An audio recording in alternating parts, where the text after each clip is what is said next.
Halo teman-teman, kali ini Dike akan menceritakan alur anime Tokyo Revengers musim ketiga episode 13, di mana episode ini adalah final dari serial Tokyo Revengers di musim ini. Tak bosan-bosannya Dike menyarankan agar kalian nonton anime ini secara langsung, karena dijamin kalian pasti puas, dan tentu saja memiliki pengalaman nonton tersendiri. Tapi jika kalian gak ada waktu, maka mampir ke sini adalah pilihan yang paling tepat, karena Dike dengan senang hati akan menceritakan semua kisahnya untuk kalian semua. Sebelum lanjut, buat kalian yang baru saja menemukan channel ini, ada baiknya untuk subscribe dulu. Jangan lupa juga untuk menyalakan notifikasinya, agar kami semakin semangat untuk menghadirkan konten-konten terbaik buat kalian. Oke, langsung saja. Persiapkan diri kalian and enjoy.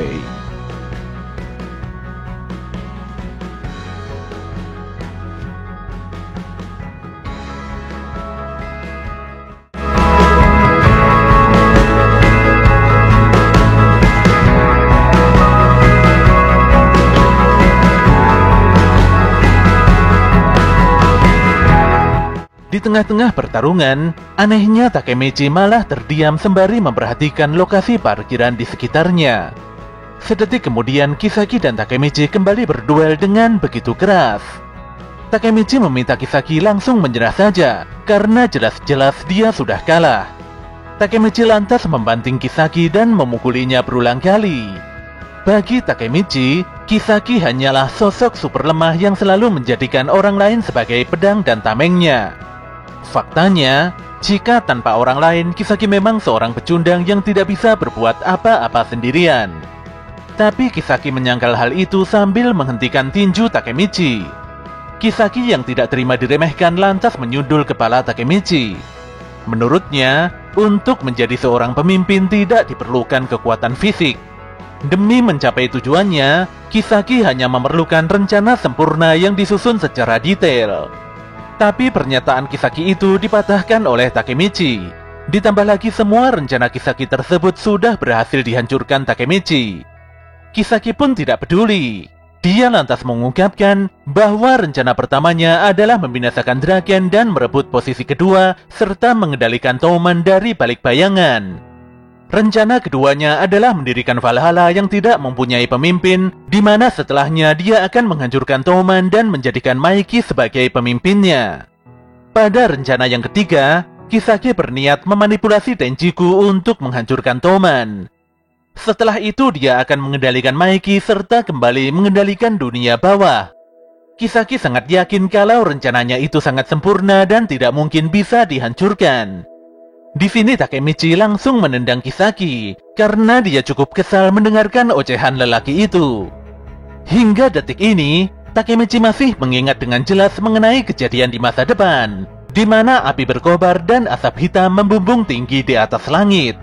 Kala itu Takemichi telah bersumpah dan memantapkan hatinya untuk menjadi petinggi Touman. Takemichi pun berkata bahwa di masa depan Kisaki telah menghabisi Hina tepat di lokasi pertarungan ini. Kisaki nampak bingung ketika Takemichi menyampaikan bahwa dirinya sudah berulang kali melompati waktu untuk menyelamatkan semuanya. Oleh karena itulah Takemichi ingin mengakhiri semuanya di sini dan saat ini juga. Ketika Takemichi menarik jubah Kisaki, tanpa disangka dia mendapatkan sebuah penglihatan di mana Hina menemui Kisaki tepat di lokasi ini juga. Tentu saja penglihatan itu membuat Takemichi agak bingung. Kisaki pun tidak menyangka kalau Takemichi bisa melompati waktu. Pun demikian dia sebenarnya sudah menduga akan adanya kemungkinan aneh ini. Dengan serius Takemichi bertanya, mengapa Kisaki sangat terobsesi dengan Hina? Takemichi bisa memahami kalau Kisaki menginginkan Touman karena mengagumi Maiki. Tapi dia tidak mengerti mengapa Kisaki selalu melenyapkan Hina di masa depan. Pertanyaan Takemichi ini membuat Kisaki terdiam 1000 bahasa.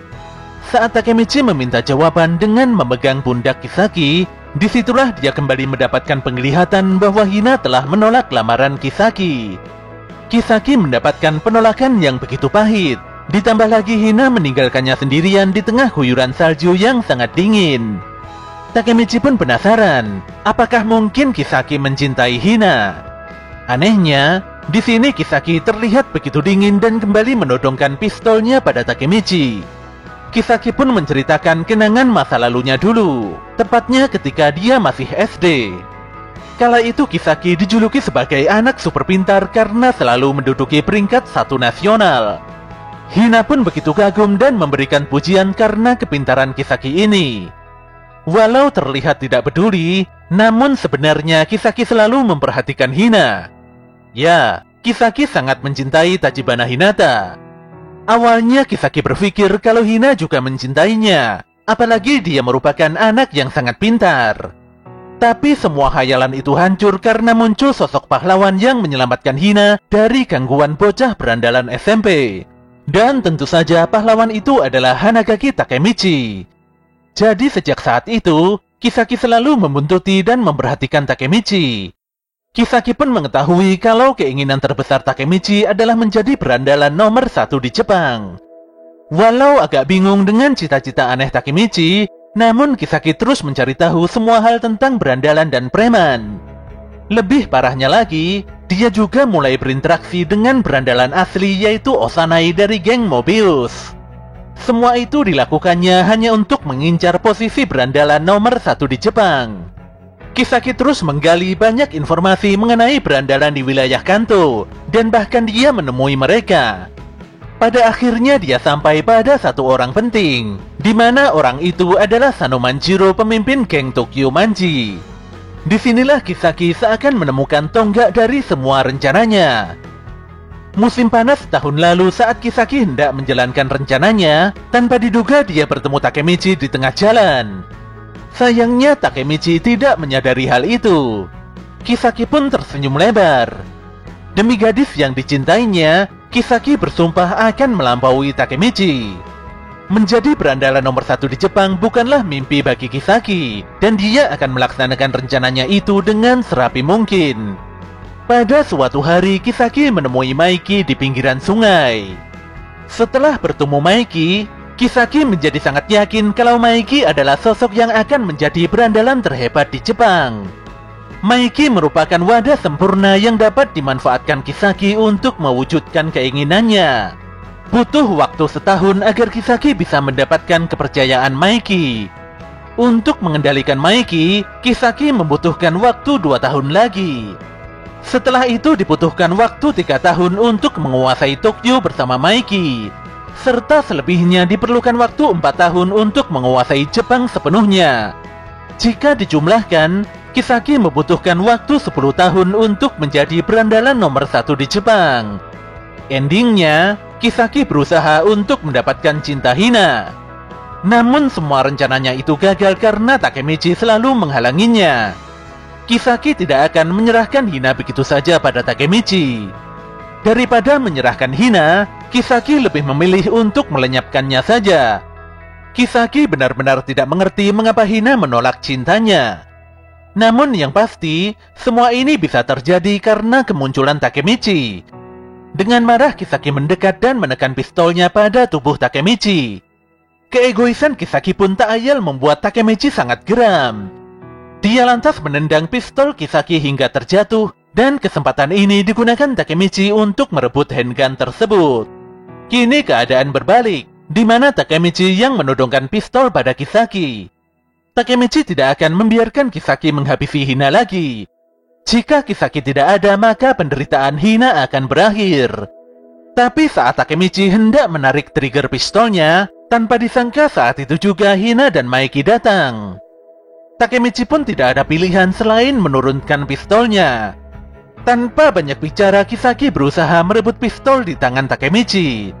Pistol itu pun terlempar. Namun dengan sigap Takemichi melepaskan pukulan kuat pada wajah Kisaki hingga tangannya kesakitan. Lagi-lagi Kisaki berusaha kabur dan berlari dengan sekuat tenaga sembari mengumpat keras Takemichi.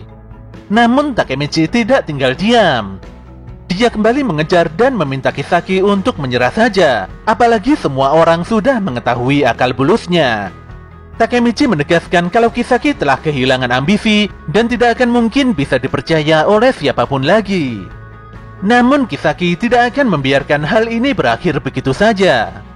Dia hanya perlu mengulangi rencananya berkali-kali hingga Hinata menjadi miliknya. Jelas saja Takemichi tidak akan membiarkan hal itu terjadi. Sambil terus berlari, Takemichi mulai bertanya-tanya, apa sebenarnya yang ingin dituju Kisaki?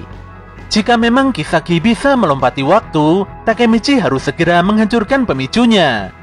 Dia bersumpah tidak akan membiarkan Kisaki kembali ke masa depan. Saat itulah Kisaki langsung menghentikan langkahnya di tengah jalan. Kisaki merasa aneh mengapa Takemichi berpikir kalau dirinya bisa melompati waktu.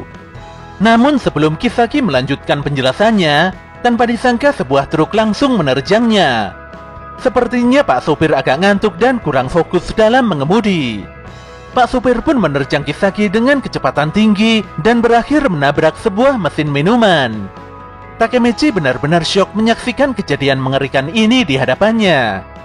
Kisaki masih saja sadar walau darahnya bercucuran serta mengalami patah tulang yang lumayan parah. Dia mengumpat begitu keras sambil meratapi nasib buruknya. Di sini Kisaki kembali mengingat masa lalunya, di mana sebelumnya dia menganggap Takemichi sebagai pahlawannya. Kisaki melakukan berbagai tipu muslihat serta rencana busuk demi mencapai tujuannya. Dia pun kembali mengingat sosok Takemichi kecil yang bercita-cita menjadi berandalan nomor 1 di Jepang. Takemichi sangat berani melawan musuh yang jauh lebih besar serta menganggap dirinya sendiri sebagai pembela kebenaran. Tanpa disadari selama ini Kisaki hanya terpaku dan selalu mendambakan sosok pahlawannya yang tidak lain adalah Takemichi. Dia pun terjatuh ke dalam lubang kegelapan yang sangat pekat. Nafas Kisaki semakin berat dan darahnya bercucuran. Dia sangat ketakutan dan tidak ingin mati di tempat ini. Namun takdir berkata lain, di mana Kisaki Teta kali ini benar-benar meregang nyawa. Takemichi masih tidak percaya melihat Kisaki tewas di hadapannya. Sementara itu si Draken telah mengalahkan Hanma dengan begitu telak. Hanma pun mengakui kalau Draken memang sangat kuat. Pertempuran berdarah yang melibatkan 500 orang antara Tokyo Manji dan Tenjiku ini disebut juga sebagai insiden Kanto. Insiden ini berakhir secara tragis dengan ditangkapnya 5 petinggi Tenjiku oleh polisi. Korban jiwa pun tercatat 3 orang, di mana itu adalah Sanoema, Kuro Kawaizana, dan Kisaki Teta. Beberapa hari kemudian, Takemichi nampak mengunjungi Kakucho di rumah sakit. Kakucho nampak termenung setelah menyadari bahwa hanya dirinya lah yang berhasil selamat dari insiden Kanto.